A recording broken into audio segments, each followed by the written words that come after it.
Assalamualaikum warahmatullahi wabarakatuh. Bismillahirrahmanirrahim. Alhamdulillahirabbil alamin.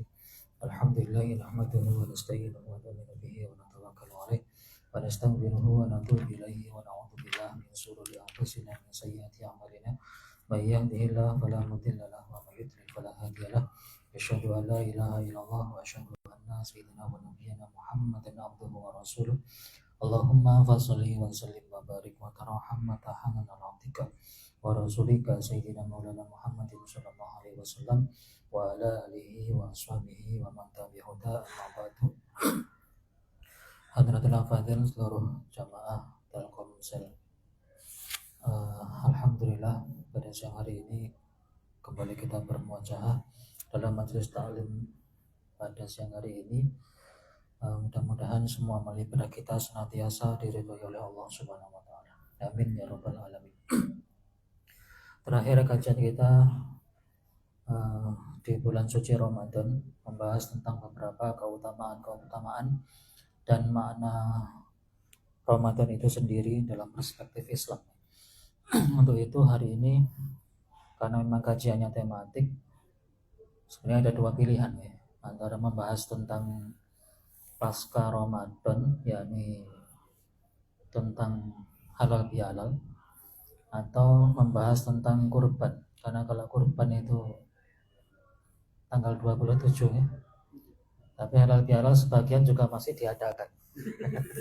Meskipun Syawalnya sampun telas sudah habis, tetapi beberapa itu di instansi-instansi pemerintahan juga, bahkan Ahad kemarin masih ada undangan halal bihalal dengan Pemda dan Wali Kota dan seterusnya. Sebagian besar menyampaikan tentang surah Ali Imran ayat 133. Ini saya bacakan tafsirnya.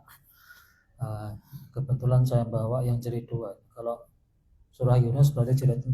Tafsir Jami'ul Ahkam ini ada 11 jilid. Ali Imran di jilid yang kedua.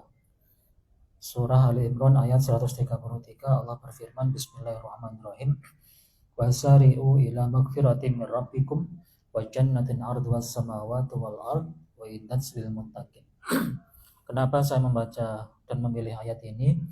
Karena dengan 30 hari sudah kita melaksanakan ibadah puasa, diharapkan semua amaliyah kita ini diterima oleh Allah, hablum minallah itu selesai, maka status kita naik menjadi derajat muttaqin.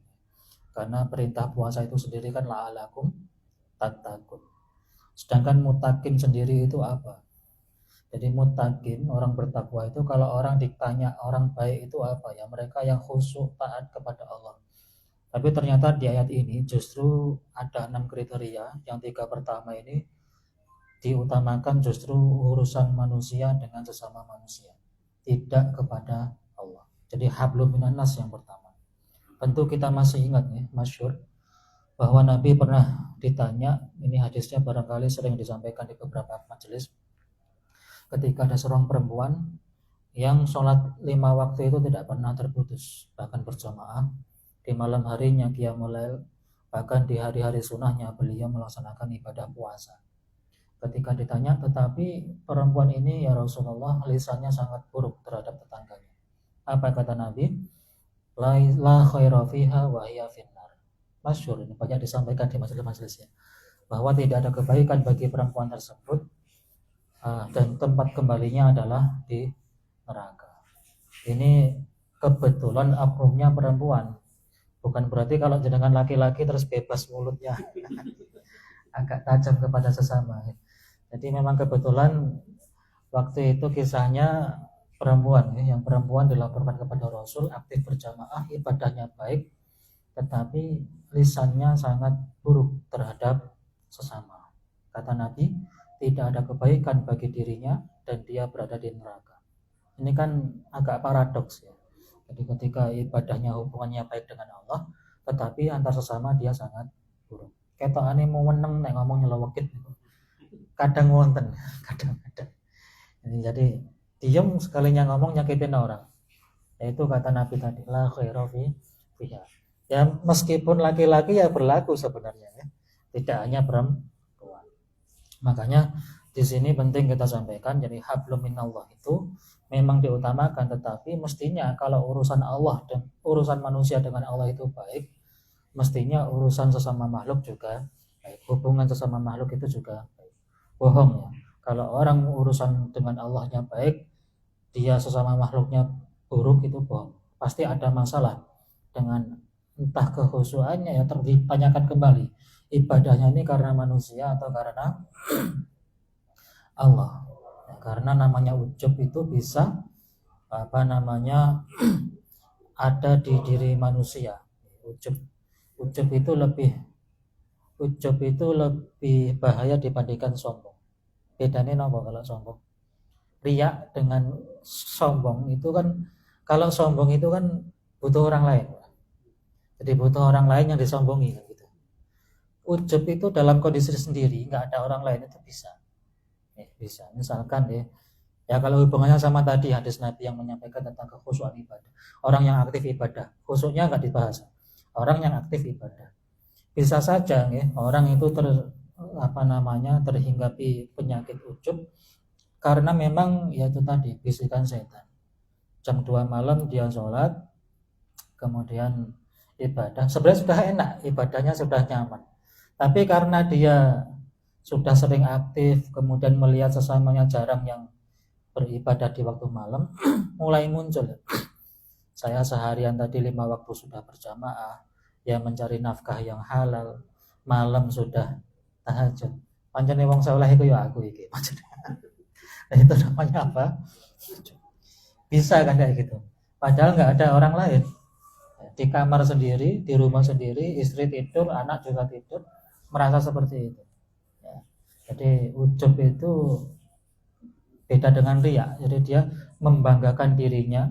Jadi itu meskipun tidak ada orang. Yang pancene wong soleh ya aku iki. Yang lain belum baruan seperti saya bisa ibadah. Pancen masya Allah. Dipuji-puji sendiri. Kalau sudah ngambil HP kemudian difoto mushafnya, baru dia bikin status, alhamdulillah 2 rakaat lanjut 2 halaman. Nah itu baru namanya riya. Jadi kalau yang tadi itu ujub, yang prakteknya tadi itu baru riya. Nah ini hati-hati, bisa saja hinggap kepada orang mukmin. Jadi orang beriman itu apakah mereka semuanya bertakwa? Belum tentu. Karena memang tujuan puasa sendiri kan suruhannya kepada orang-orang beriman, tujuannya agar menjadi orang yang bertakwa. Disuruh puasa agar menjadi orang yang bertakwa. Artinya tidak semua orang mukmin status iman itu bertakwa. Nah ini dibahas kriteria mutaqin. Di ayat ini disebutkan wasari'u ila magfirati mir rabbikum. Mirip-mirip di surah Al-Hadid juz 27. Itu disebutkan sabiqu ila magfirati mir rabbikum wa jannatin arduha ka'ardis samawat. Kalau di sini enggak ada huruf kafnya. Langsung kalau yang di ayat surat Al-Hadid bahasanya itu sabiqu, berlomba-lombalah kalian, musabaqah. Nah, kalau musabaqah berarti pesertanya ini lebih umum ibanya.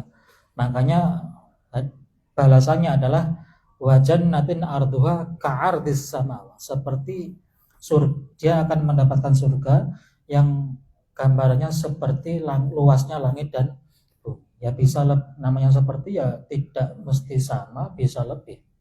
Tapi kalau di sini ila magfiratin rabbikum wajannatin arduha samawati wal ardh, yang luasnya ini ya seluas langit dan bumi. Kenapa lebih kecil dipersempit?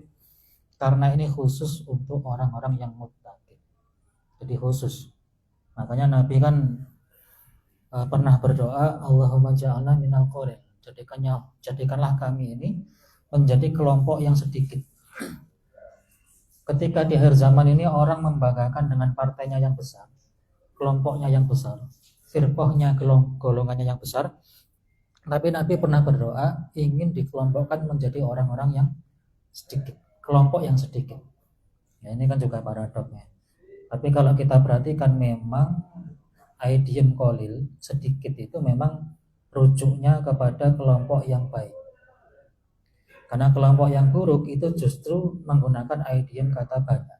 Di Al-Quran ini kan, kasir sama qalil itu kalau kasir pasti untuk konteksnya untuk orang yang buruk.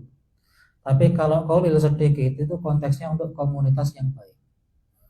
Wa aksaruhum la yaqilun, wa aksaruhum fasikun, wa aksaruhum nasrun. Sebagian besar mereka fasik, sebagian besar mereka nggak mau menggunakan akal mereka. Tapi kalau qalilam ma yahja'un, qalilam ma yashkurun. Hanya sedikit mereka yang bersyukur. Hanya sedikit manusia yang mampu bangun malam dan seterusnya. Jadi sedikit itu malah memang untuk komunitas yang baik di Al-Quran. Itu luar biasa, sesuai dengan sabda Nabi. Jadi Nabi pernah berdoa, Allahumma ja'alna minal qaliil. Ya ini nggak berlaku komunitasnya, bahkan di kebendaan pun sama-sama batuan alam. Yang jadi kerikil sama yang jadi permata itu banyak yang mana? Banyak yang kerikil, Pak. Ya dengan black diamond 5 gram sama kerikil 1 pickup itu milih mana? Ya mesti milih yang black diamond ya kan begitu. Dan seterusnya. Yang menjadi emas dan yang menjadi bukan emas ini banyak yang mana dan seterusnya. Jadi memang dalam kebendaan pun ternyata ya lebih eksplisit itu yang lebih eksplosif itu ya memang yang lebih sedikit. Makanya kalimat di sini wajan natin ardwas sama wal uiddat lil muttaqin. Di sini disuruh bersegera, bercepat-cepat, sari'u isra, cepat-cepatlah kalian menuju magfirahnya Allah. Tidak lagi bermusabaqah. Kita tidak lagi berlomba-lomba. Kita sudah naik ke derajat orang muttaqin. Seolah-olah Allah menyampaikan surga sudah di hadapan mata. Cepat-cepat. Isra. Jadi sudah tidak lagi bermusabaqah. Jadi itu levelnya sudah naik di level muttaqin. Kenapa saya bahas ini? Kita habis puasa 30 hari. Mestinya tarbiyah Ramadan kita praktekkan di luar Ramadan.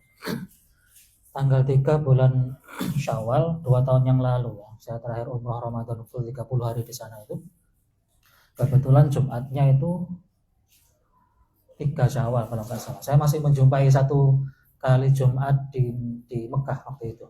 Saya masih ingat sayup-sayup khotib itu menyampaikan maya'budu Ramadan fa inna Ramadana faqad ma'at. Wa maya'budullah fa innallaha al-hayyul qayyum la alladzi la yamutu abadan. Cuma saya lupa siapa syekhnya yang khotib pada waktu itu karena memang di Mekah itu kalau mau Jumatan nggak ada pengumumannya. Satu sekian khotib imam siapa itu nggak ada di sana, langsung aja. Jadi ya wallahu alam siapa yang waktu itu khotib mungkin bisa dicek di siarannya itu kan. Jadi kalimatnya menarik, saya ingat-ingat khotib wasiatnya begitu. Maya'budu Ramadan fa inna Ramadana faqad ma'at. Barang siapa yang beribadah karena Ramadan, ketahuilah bahwa Ramadan ini telah berlalu. Dan barang siapa yang beribadah karena Allah, ketahuilah Allah itu zat yang maha ada terus, nggak pernah berlalu. Allah ada terus, keberkahan masih terbuka di masjid-masjid. Keberkahan berzikir itu juga masih ada di luar Ramadan. Jangan berhenti ibadah karena Ramadan telah berlalu. Maksudnya seperti itu pesannya yang mau disampaikan. Tanggal 3 Syawal di Mekah, saya masih ingat sekali. Nah itu artinya apa? Kalau sudah masuk muttaqin ya yaitu mestinya naik derajatnya di atas status iman saja. Makanya kita disuruh cepat-cepat wasari'u ila magfirah. Kenapa menuju magfirah? Ya seolah-olah kita ini kan semua nggak punya tiket surga. Bisa masuk surga itu kalau sudah mendapatkan ampunannya Allah, magfirahnya Allah, dari situlah rahmatnya Allah turun. Karena rahmatnya Allah lah itulah yang menjadikan kita masuk surganya Allah Subhanahu wa ta'ala. Disuruh cepat-cepat sari'u. Jadi disuruh cepat-cepat. Mirabbikum ya. Jadi menuju magfirah dari Tuhan kalian. Rabb ya, Tuhan yang telah tidak hanya menguasai. Rabb itu kan kalau terjemah umumnya Rabbul Alamin artinya apa? Yang menguasai seluruh alam. Tetapi Rabb itu kata dasarnya artinya itu yang mendidik. Ya, jadi Rabbul Alamin. Mir Rabbikum itu dari kata Rabba. Ya, fi'il apa itu? Fi'il rubai yang mu'tal akhir ya. Rabba yurabbi tarbiyatan. Makanya kalau orang kuliah jurusan pendidikan fakultasnya apa? Tarbiyah dari kata robba. pendidikan memang. Jadi Allah itu yang mendidik kita. Jadi mendidik dengan cara apa ya? Dengan sekian tarbiyah yang disampaikan kepada kita dari pendidikan puasa, dari pendidikan sholat dan seterusnya. Itu ada tarbiyahnya. Jadi robba yurabbi tarbiyatan. Sama seperti orang haji itu, talbiyah. Jadi asal katanya sama. Talbiyah dari kata labba. Wazannya sama, ya. Wazannya sama. Asal katanya beda. Labba yulabbi talbiyatan.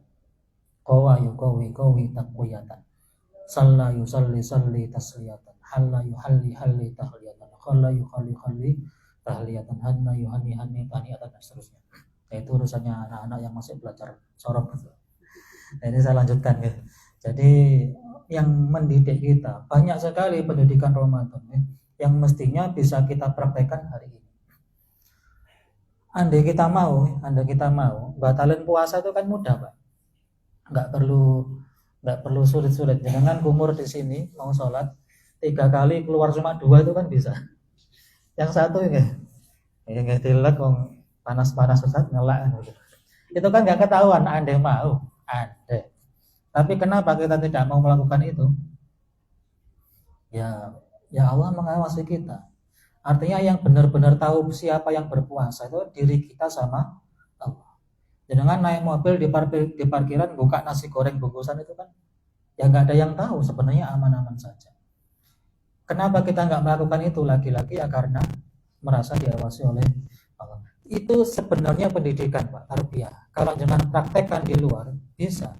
Kalau saya mau sebenarnya bisa saja saya korupsi. Tinggal tender sekian dikurangi dapat 10% dari 10 miliar kan lumayan ya. Nah itu kenapa dia kemudian nggak jadi korupsi? Karena dia merasa diawasi oleh Allah. Jadi tarbiyah Ramadan dipraktekkan di luar Ramadan itu luar biasa. Mestinya saya bisa batalin puasa, nggak jadi batal karena merasa diawasi Allah. Mestinya dia bisa korupsi, tapi nggak jadi korupsi. Mestinya dia bisa maksiat, orang sekarang maksiat nggak perlu di tempat maksiat, di kamar sendiri maksiat sudah bisa. Dengan buka HP, niatnya sebenarnya nggak maksiat niatnya. Tutorial tutorial apalah yang berhubungan dengan provider misalkan. Tutorial nyambungin apalah urusannya jenengan.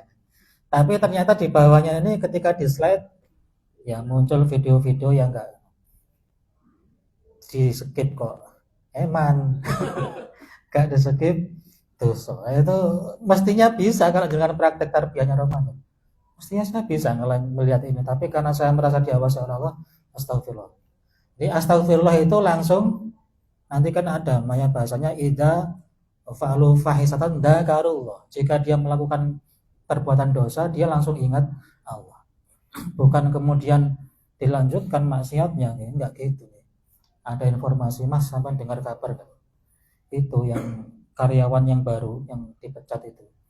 Ternyata bukan karena kasus penyelewengan, karena dia kasus digerebek, videonya ada. Mosok iki petang menit ini video. Astagfirullah. Petang menit selesai.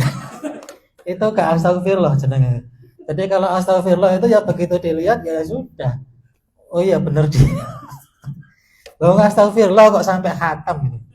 Nah, gak ada lagi video yang lain. Na'udzubillah min syarri dzalik. Oke, jadi kok Bruno Bang. Jadi mestinya bisa kita enggak maksiat. Mestinya bisa kita enggak korupsi kalau memang kita praktekkan tarbiyah Ramadan. Itu luar biasa, makanya rabbikum. Makanya guru dalam bahasa Arab disebut apa? Murabbi, dari kata robba yurabbi itu sama. Jadi yang mendidik kita fakultasnya jenenge tarbiyah. Mir rabbikum wa jannatin arduwas samawati wal ardu uiddat lil muttaqin. Biar enggak panjang-panjang saya lanjutkan maksudnya. Ini karena ada minumnya agak lama enggak apa-apa kan kemarin kita Ramadan rotok ngelak. 30 menit selesai, jadi kita selesai jam 5 sore. Lanjut, alladzina yunfikuna fis sarra wad dharra. Mereka siapa yang disebut muttaqin? Qaulu ta'ala. Sebenarnya kalau mau dirinci bisa nih di tafsir Qur'an Nafi' wa Ibnu Amir ini bahas tentang bacaan versinya 7-nya. Saya lanjutkan langsung dulu. Alladzina yunfikuna fis sarra wad dharra. Mereka yang menafkahkan hartanya fis sarra wad dharra, dalam kondisi sempit atau dalam kondisi lapang. Ini tidak hanya menafkahkan harta, tetapi beramal soleh. Beramal soleh itu baik di Ramadan atau di luar Ramadan mestinya sama. Kalau sudah masuk Ramadan ya sudah, tadarusnya habis isya lancar ya. Jadi setiap ada waktu longgar ngaji, ada waktu longgar ngaji, zikirnya, sedekahnya top, bagi-bagi untuk takjil dan seterusnya. Tapi kalau sudah masuk Syawal, Qurannya tutup, buka lagi nanti tahun depan. Jadi kalau sudah masuk Ramadan itu berarti bukan fisarro wa doro. Jadi bukan termasuk kriteria mutakin. Ini kita kembalikan ke diri kita masing-masing. Gak perlu nilai orang lain ya. Rungokno iku kupingmu. Kita aja ya. Kita kembalikan ke diri kita masing-masing. Jadi meskipun Ramadan, di luar Ramadan menafkahkan sebagian harta itu ya sama saja. Makanya kita masih ingat hadis Nabi menyampaikan setiap pagi itu ada 2 malaikat yang turun, satu doa baik, satu doa buruk. Allahumma a'ti mumsikan khalafan wa a'ti munfikan khalafan. Jadi satunya malaikat baca doa, ya Allah kasih mereka yang menafkahkan hartanya di jalanmu dengan balasan yang banyak, berlipat. Yang satunya, ya Allah kasih kehancuran bagi mereka yang enggak mau menafkahkan hartanya di jalan.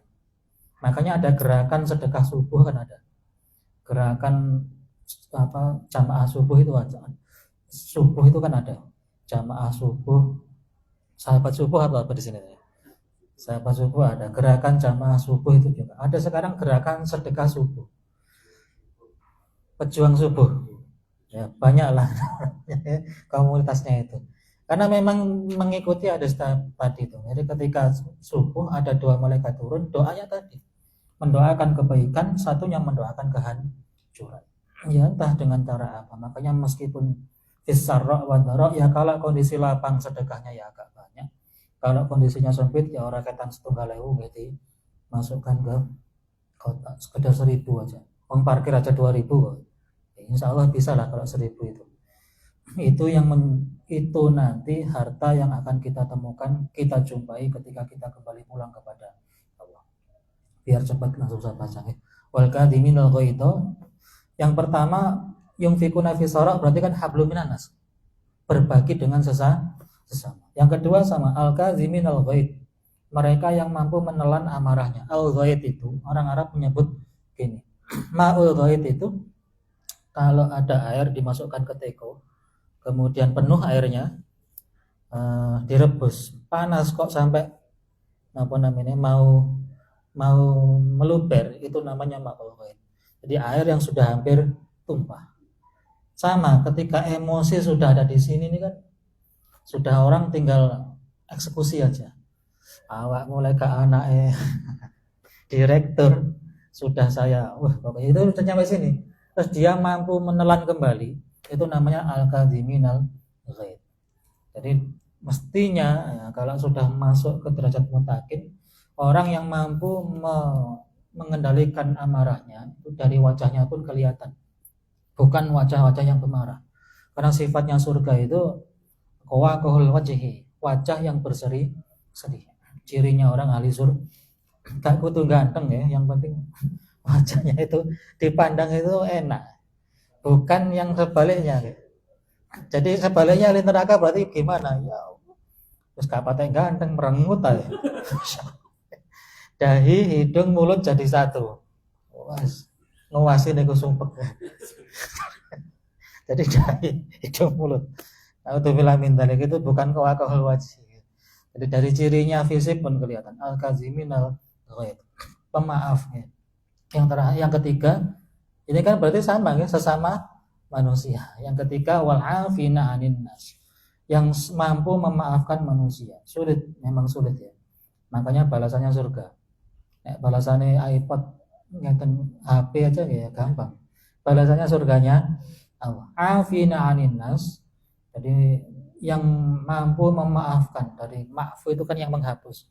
Makanya ketika Ramadan Nabi mengajarkan kita banyak-banyak berdoa, Allahumma innaka 'afuwwun karim. Kenapa enggak istighfar? Kalau istighfar itu yang minta maaf, minta ditutup. Tapi kalau ma'fu itu minta dihapus. Jadi dihilangkan.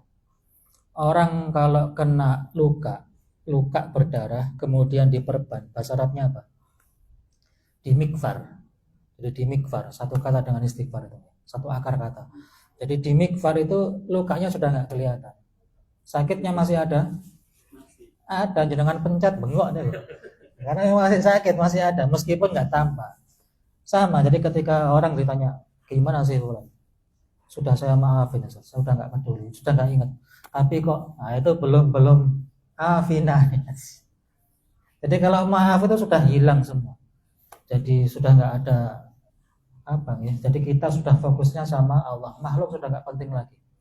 Jadi hubungan sama ini ya biasa saja. Dipuji nggak akan menjadikan dirinya bangga, dimaki pun dia nggak susah. Ya manusia tuh nggak penting amat, nggak penting-penting amat lah dipikirkan sampai segitunya. Kita hanya fokusnya untuk mencari ridhonya Allah. Itu afina anin nas. Makanya di ma'fu sudah dihilangkan semua, sudah nggak ada. Jadi kalau Mas dulu saya pernah berbuat gini, saya udah lupa, udah nggak ingat lagi, sudah nggak usah dipikirin lah. Itu namanya afina anin nas. Jadi kita diuji dari hal yang berbeda, dari sisi yang berbeda. Memaafkan orang lain itu lebih mudah. Yang sulit itu ketika kita diuji memaafkan antar sesama kerabat, saudara, itu lebih sulit. Saya kan kakak, mestinya dia adik yang minta maaf sama aku. Pernah tua ya. Wah itu sudah mulai, sudah pernah-pernahan itu sudah susah. Mestinya dia yang minta maaf ke saya ini saudara tua. Pokoknya kalau dia nggak kesini saya nggak kesana. Susah itu. Makanya minta maaf itu sulit, apalagi memaafkan tambah sulit lagi. Makanya Rasulullah SAW itu menjadi imamul anbiya wal mursalin, pemimpin para nabi dan para rasul, karena nggak bisa kita bayangkan ya, beliau itu dakwanya kepada pamannya sendiri. Sulit Pak. Coba jenengan hari ini andai punya paman masih nggak peduli dengan agamanya, nggak sholat ya, nggak ibadah, cuma KTP-nya aja Islam. Jenengan nasihati kira-kira mudah apa gampang? Mudah apa susah? Sampun selesai, usia sudah tua, mbok ya sholat, mbok ya gini. Apa kata mereka? Zaman cilimu aku yang gendong. Zaman kamu kecil saya yang gendong, saya ngejak. Sulit itu. Dakwah ke paman memang sulit. Nanti diuji dengan mertua, dengan orang terdekat itu sulit. Punya mertua nggak sholat, mau ngingetinya gimana? Lewat istri juga, istrinya disenggrang, nggak turu dewe-dewe, susah lagi kan gitu.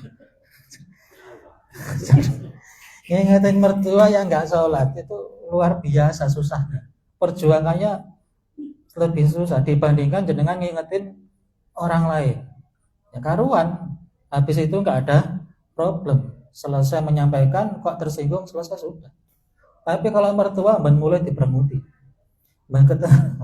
susah. Nabi itu dakwah kepada pamannya sendiri. Makanya wal'afina anin nas, yang sulit adalah sesama kerabat. Jadi tiga-tiganya ini urusannya hablum minan nas. Jadi berarti jangan sampai urusan kita kepada Allah baik, tetapi urusan kita kepada sesama malah buruk.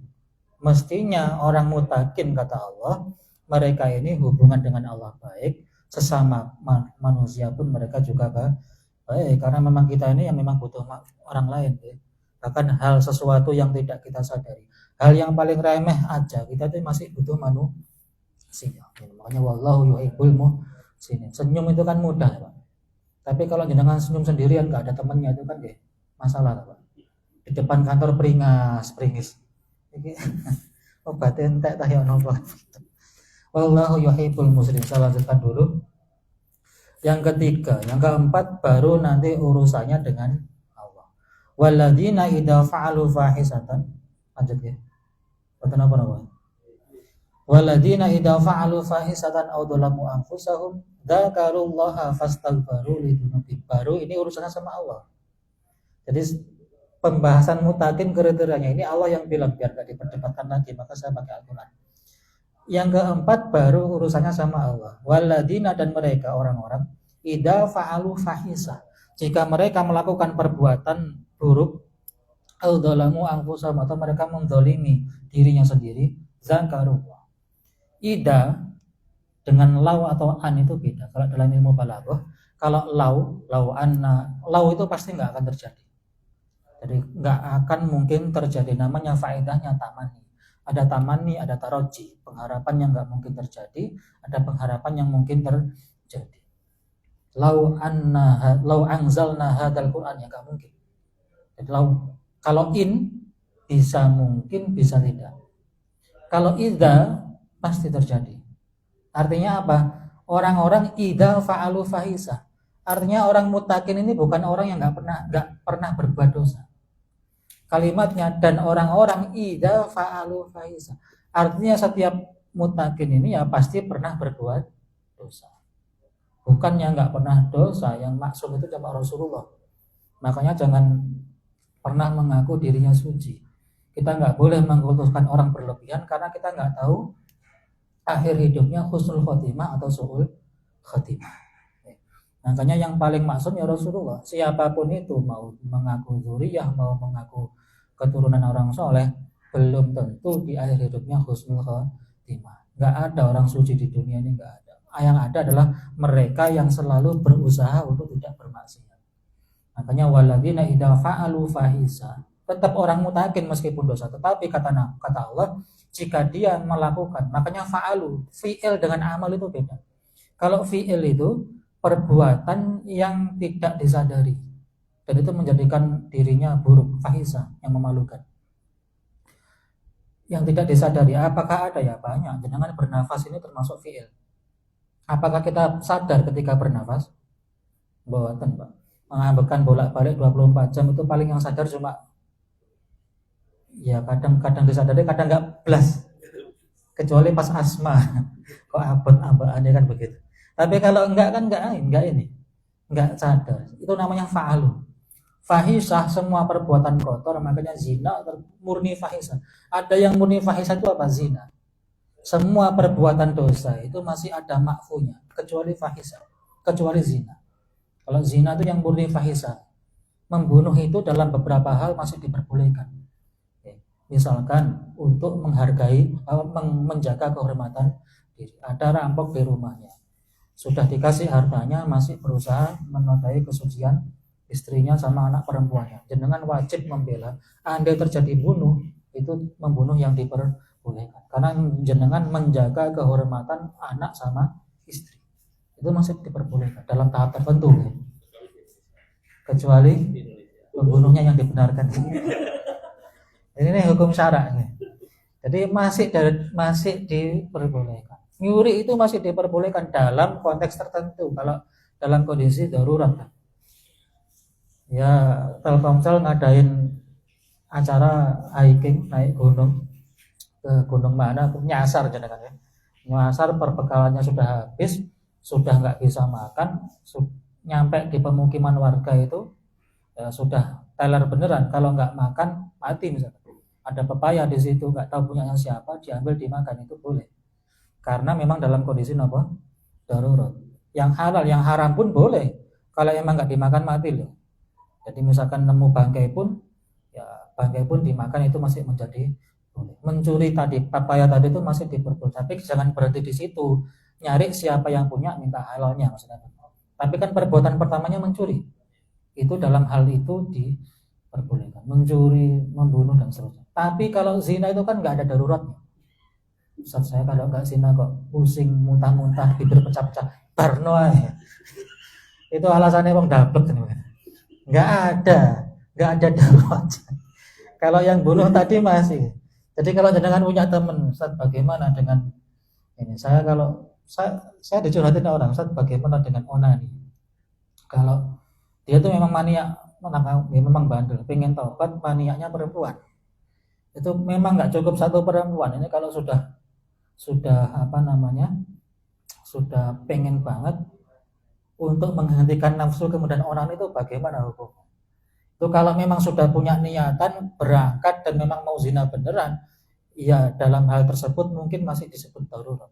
Tapi jangan dipakai alasan bahwa itu diperbolehkan secara agama bagaimanapun juga itu juga fahisah, nggak boleh. Makanya untuk menyadarkan adalah dulu Nabi pernah ada seorang pemuda yang menyampaikan kepada Rasulullah, saya akan menjalani semua hukum syariat kecuali satu ya Rasulullah, perempuan. Saya nggak bisa berarti zina, karena dulu kan namanya hukum jahiliyah, zaman jahiliyah semua dikerjakan.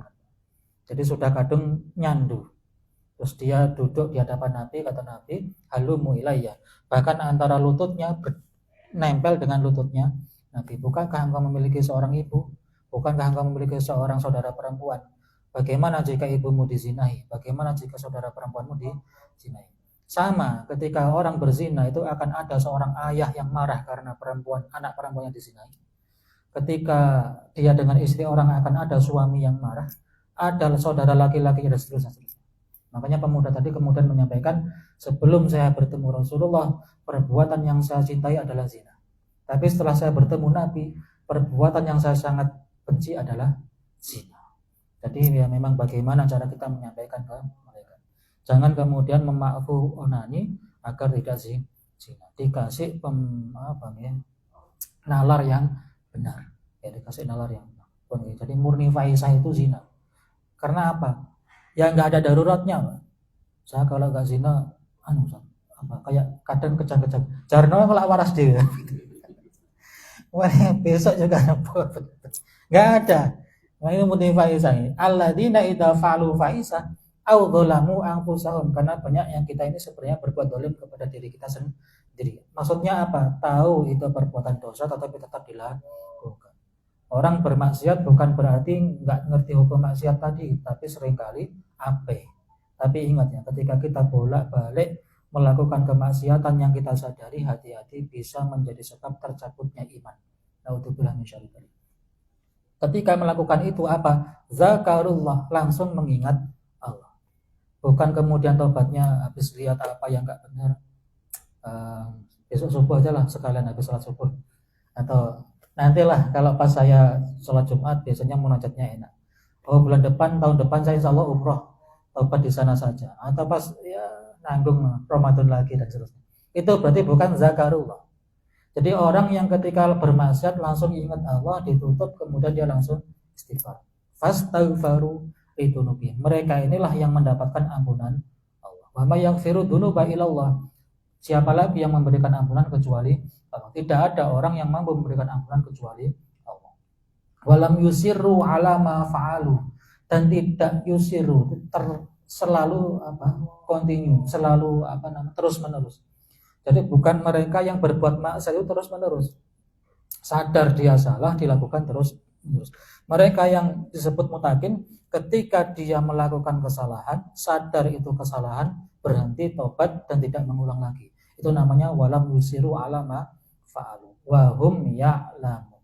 Dan mereka ini mengetahui bahwa itu adalah salah. Makanya disebut amal.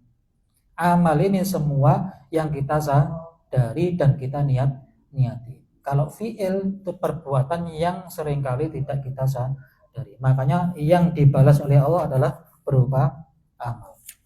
Oke, ini di antara ya, pembahasan sedikit, kalau mau ditafsirkan lama sekali. Ulaika jazaa'u maghfiratum rabbihim wa jannatin tajri min tahtiha al-anharu khalidina fiha wa ni'ma ajrul 'amilin. Yang terakhir 136 saya baca. Yang mampu melakukan semua tadi itu, ulaika mereka itu semua, jazaa'uhum balasan mereka adalah maghfiratum mir rabbihim, mendapatkan ampunan dari Allah, wa jannatun dan mendapatkan surga tajri yang mengalir min tahtiha di bawah mereka al-anhar, sungai-sungai, khalidina fiha yang mereka kekal di dalamnya. Wa ni'ma ajrul 'amilin, sebaik-baik zat yang memberikan kenikmatan bagi mereka yang beramal soleh. Makanya kalau sudah balasan, Allah menggunakan lafaz amal, bukan fa'al, bukan wa ni'ma ajrul fa'ilin, tetapi wa ni'ma ajrul amilin. Karena kalau amal itu sudah pasti diniatkan untuk kebaikan amal. Tapi kalau fa'ala, perbuatan yang kadang tidak kita sadari. Maka setiap amal perbuatan harus dibarengi niat. Kurang lebihnya itu yang bisa saya sampaikan. Cukup ya? Gak ada pertanyaan kan? Sampun ya? Cukup ya? Udah siang ya? Sahabat setengah dua. Pun cukup ya. Demikian yang bisa saya sampaikan, kurang lebih saya mohon maaf. Hadanallahu wa iyyakum wa la minkum. Assalamualaikum warahmatullahi wabarakatuh.